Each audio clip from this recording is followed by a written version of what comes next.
अस्सलाम वालेकुम नाज़रीन। दादू ڀرسان ॿेले खाते जी ज़मीन जी मालकियतां ॿिनि धुरियुनि में जहिड़ो 6 ॼणा रतो रत थी विया।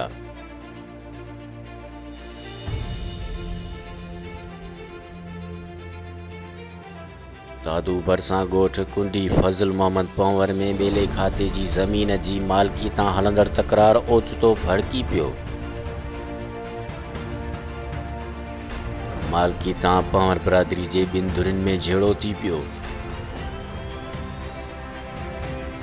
जहड़े में लठين ऐं ڪهاڙين जो वसकारो 6 ॼणा ज़खमी थी पिया। زخمين में रियाज़ पनहور जी धुर जा محمد हसन पुट रियाज़ पनहور, सजाद हसन, शाहिद हसन ॿिए पुट محمد हसन ऐं ॿी धुर ममताज पनहور जी ज़खमीन में امير अली पुट غلام حسين, मصدق पुट ممتاز ऐं नज़र अली पनहور शामिल आहिनि। ॿिन्ही धुरियुनि जा ज़ख़्मी फुलजी स्टेशन थाणे ते पहुची हिक ॿिए खिलाफ़ NC दाख़िल कराए छॾी आहे। पुलिस ॿिन्ही धुरियुनि जे ज़ख़्मियुनि खे धार लेटर ॾेई इलाज लाइ सिविल अस्पताल दादू रवानो करे छॾियो। फुलजी पुलिस मूजिब असां ज़ख़्मी खे लेटर ॾिनो आहे।